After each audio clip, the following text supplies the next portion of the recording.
ओम हर हर महादेव। आप सभी भक्तजन कैसे हैं? हमको आशा है कि हमारी माता रानी की कृपा से, शिव जी की महिमा से, जगन्नाथ जी की कृपा से आप सभी लोग अच्छे ही होंगे। आज मैं जगन्नाथ जी की पौराणिक कथा सुनाने जा रही हूँ। तो इस कथा को जो श्रवण करेगा उसको मनवांछित फल की प्राप्ति होगी। जगन्नाथ जी तो स्वयं विष्णु जी के अवतार हैं और जगन्नाथ जी श्री कृष्ण के 8वें अवतार माने गए हैं। माना जाता है कि भगवान विष्णु जब चारों धामों पर बसे अपने धामों की यात्रा पर जाते हैं तो हिमालय की ऊंची चोटियों पर बने अपने धाम बद्रीनाथ में स्नान करते हैं। पश्चिम में गुजरात के द्वारका में वस्त्र पहनते हैं और पुरी में जाकर के भोजन करते हैं। दक्षिण में रामेश्वरम में विश्राम करते हैं। द्वापर के बाद भगवान श्री कृष्ण पुरी में निवास करने लगे और बन गए जग के नाथ अर्थात जगन्नाथ। पुरी का जगन्नाथ धाम चारों धाम में एक है। यहाँ भगवान जगन्नाथ बड़े भाई बलभद्र और बहन सुभद्रा के साथ विराजमान है। हिंदू के प्राचीन और पवित्र 7 नगरियों में पुरी जगन्नाथ राज्य के समुद्र तट पर बसा है। जगन्नाथ विष्णु जी के 8वें अवतार श्री कृष्ण जी की मूर्ति में समर्पित हैं। भारत के पूर्व में बंगाल की खाड़ी के पूर्वी छोर पर बसी पवित्र नगरी पुरी उड़ीसा राजधानी भुवनेश्वर से थोड़ी दूरी पर है। उड़ीसा का प्राचीन काल में उत्कल प्रदेश के नाम से जाना जाता है। यहाँ देश की समृद्ध बंदरगाहें हैं जहाँ जावा, सुमात्रा, इंडोनेशिया, थाईलैंड और अन्य कई देशों का भी बंदरगाह है। यहाँ लोग व्यापार करने आते हैं। पुराणों में इसे धरती का वैकुंठ कहा गया है। यह भगवान विष्णु के चारों धामों में एक है। इसे श्री क्षेत्र, श्री पुरुषोत्तम क्षेत्र, शाक क्षेत्र, नीलांचल, नीलगिरी और श्री जगन्नाथ जी के पुरी के नाम से कहते हैं। यहाँ लक्ष्मीपति विष्णु के तरह तरह की लीलाएं की थी। ब्रह्म और स्कंद पुराण के अनुसार यहाँ भगवान विष्णु पुरुषोत्तम नीलबाधव के रूप में अवतरित हुए और सभी जनजाति के परम पूज्य देवता बन गए। सभी जनजातियों के देवता होने के कारण यहाँ भगवान जगन्नाथ का रूप लाई देवता के तरह है। कहते हैं कबीले के लोग अपने देवताओं की मूर्तियों को काष्ठ से बनाते हैं। जगन्नाथ में सभी जनजाति के पुजारियों के अलावा ब्राह्मण पुजारी भी हैं। ज्येष्ठ पूर्णिमा से आषाढ़ पूर्णिमा तक सब जनजाति के दैत्यापति जगन्नाथ जी की सारी रीतियां करते हैं। पुराणों के अनुसार नीलगिरी में पुरुषोत्तम श्री हरि की पूजा की जाती है। पुरुषोत्तम हरि को यहाँ भगवान राम का रूप माना जाता है। सबसे प्राचीन मत्स्य पुराण में लिखा है कि पुरुषोत्तम क्षेत्र की देवी विमला हैं और यहाँ उनकी पूजा की जाती है। रामायण में उत्तराखंड के अनुसार भगवान राम ने रावण के भाई विभीषण को अपनी इच्छा को वंश के कुल देवता जगन्नाथ भगवान की आराधना करने को कहा। आज भी पुरी के श्री मंदिर में विभीषण बंदापना की परंपरा कायम है। स्कंद पुराण में पुरी धाम का भौगोलिक वर्णन मिलता है।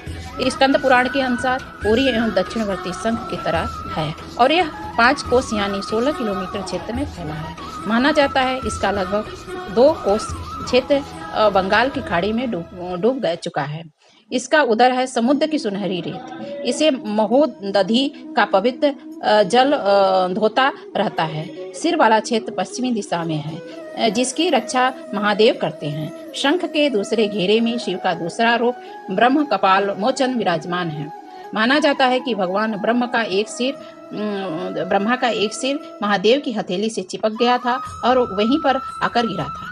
तभी से यहाँ पर महादेव की ब्रह्मा रूप में पूजा करते हैं।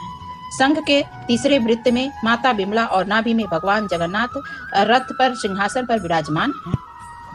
मंदिर का इतिहास। इस मंदिर का सबसे पहला प्रमाण महाभारत के वन पर्वत में मिलता है। कहा जाता है कि सबसे पहले सबर आदिवासी विश्ववसु ने नीलमाधव के रूप में इनका पूजा किया था। आज भी पुरी के मंदिर में कई सेवक हैं जिन्हें दैत्यापति के नाम से भी जाना जाता है। राजा इंद्रद्युम्न ने बनवाया था यहाँ का मंदिर। राजा इंद्रद्युम्न मालवा का राजा था जिसके पिता का नाम था भारत और माता के नाम था सुमति। राजा इंद्रद्युम्न को स्वप्न में जगन्नाथ जी के दर्शन दिए थे। कई ग्रंथों में राजा इंद्रद्युम्न और उनके यज्ञ के बारे में विस्तार से लिखा है। उन्होंने यहाँ कई विशाल यज्ञ किए और एक बार उन्होंने सरोवर भी बनवाया। एक रात भगवान विष्णु ने उनको स्वप्न में दर्शन दिए और कहा, नीलांचल पर्वत की एक गुफा में मेरी मूर्ति है जिसे नीलमाधव कहते हैं। तुम एक मंदिर बनाकर उस पे मेरी यह मूर्ति स्थापित कर दो। राजा ने अपने सेवकों को नीलांचल पर्वत की खोज में भेजा। उसमें से एक ब्राह्मण का नाम था विद्यापति। विद्यापति ने सुन रखा था कि सबर कबीले के लोग नीलमाधव की पूजा करते हैं। उन्होंने अपने देवताओं की इस मूर्ति को नीलांचल पर्वत की गुफा में छुपा रखा है। वह यह भी जानता था कि सबर कबीले का मुखिया विश्ववसु नीलमाधव का उपासक है और उसी ने मूर्ति को गुफा में छुपा रखा है। चतुर विद्यापति ने मुखिया की बेटी से विवाह कर लिया। आखिर में वह अपनी पत्नी के जरिए नीलमाधव की गुफा तक पहुंचने में सफल हो गया। उसने मूर्ति चुरा लिया और राजा को लाकर दे दी। विश्ववसु अपने आराध्य देव की मूर्ति चोरी होने से बहुत दुखी हुआ। अपने भक्त को दुख के देख करके भगवान जगन्नाथ जी बहुत दुखी हुए। भगवान गुफा में लौट गए, लेकिन साथ ही राजा इंद्रद्युम्न ने वादा किया वो एक दिन उसके पास जरूर लौटेंगे, बशर्ते कि वो एक दिन उसके लिए विशाल मंदिर बनवा दे। राजा ने मंदिर बनवा दिया। भगवान विष्णु से मंदिर में विराजमान होने के लिए कहा। भगवान ने कहा कि तुम मेरी मूर्ति बनाने के लिए समुद्र में तैर रहा पेड़ का एक टुकड़ा उठा कर लाओ, जो द्वारका से समुद्र में तैर कर पूरी आ रहा है। राजा के सेवकों ने उस पेड़ के टुकड़े को तो कितना उठाने का कोशिश किया, लेकिन भगवान की प्रतिमा को कौन उठा सकता है। सब लोग उठाने की कोशिश किए, लेकिन उस ब्रह्म पदार्थ को, उस लकड़ी के टुकड़े को कोई नहीं उठा सका। तब राजा को समझ आ गया कि नीलमाधव के अलावा कोई नहीं यह टुकड़ा उठा सकता है। नीलमाधव भगवान का अत्यंत भक्त है। वह सबर कबीले की मुखिया है। विश्ववसु की सहायता लेना पड़ेगा। उसका नाम था विश्ववसु, जो नीलमाधव का पुजारी था। उस वक्त हैरान रह गए सब लोग कि जब विश्ववसु भारी भरकम लकड़ी को उठा लिया। वह किसी से लकड़ी उठ नहीं रही थी, लेकिन अब बारी है कि लकड़ी से भगवान की मूर्ति कौन गढ़ेगा। राजा के कारीगरों ने लाख कोशिश करी, लेकिन कोई भी लकड़ी पर न छेनी चला सका, न कोई ऐसी वस्तु चला सका जिससे कि कारीगरी कर सके। तब लोगों के कुशल कारीगर भगवान विश्वकर्मा ने भगवान की मूर्ति बनाने के लिए एक बूढ़े व्यक्ति का रूप धारण करके आए और राजा से कहा कि मैं नीलमाधव की मूर्ति बना सकते हैं, क्योंकि मैं भगवान की मूर्ति बनाने में सक्षम हूँ। मैं अन्य प्रकार की मूर्तियाँ बनाता हूँ। लेकिन यह मूर्ति 21 दिन में बनाएंगे, अकेले बनाएंगे, एक रूम में बनाएंगे, वहाँ पे कोई भी उस मूर्ति को देखने नहीं आ सकता। यह मेरी शर्त है। यदि यह शर्त मान लो तो यह मूर्ति तैयार हो जाएगी। उनकी शर्त राजा ने मान ली।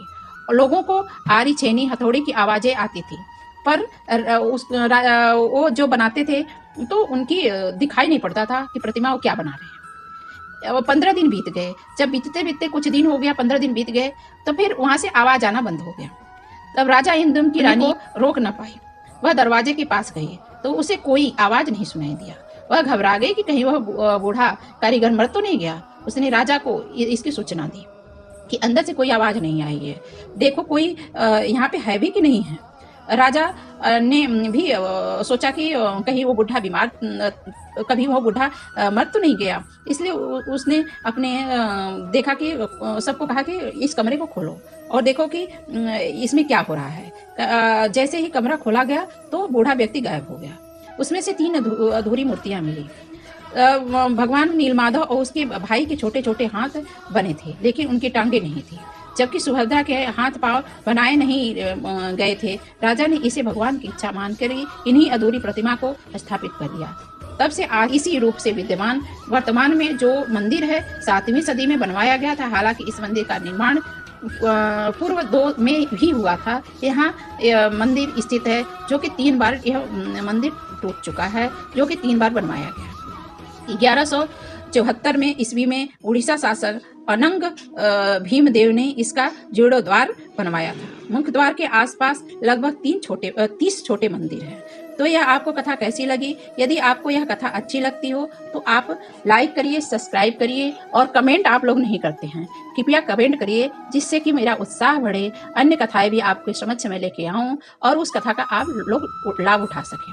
यदि आपको हमारा यह कथा अच्छी लगती हो तो जिसको भी अच्छी लगती हो तो हमारा अमेजोन पे हमारा PDF पढ़ने वाला है, वो आप परचेस कर सकते हैं। मात्र 21 रुपया में आपको PDF प्राप्त हो जाएगा, जो कि पूरी कथा वहाँ पे 30 पेज का पढ़े मिलेगा। फिर उसके बाद में और भी अन्य कथाएं मैं डाल दूंगी, तो आप उस कथा का लाभ उठा सकेंगे। मात्र 21 रुपया। यदि आप लोड करना चाहते हैं तो लोड करके आप पढ़ सकते हैं, नहीं तो मैं तो वीडियो बना ही रही हूँ कथा के माध्यम से, यूट्यूब के माध्यम से आप उस कथा का लाभ ले सकते हैं। आपको जैसी भी सुविधा हो ऐसा आप कर सकते हैं। ओम हर हर महादेव। जय जगन्नाथ जी।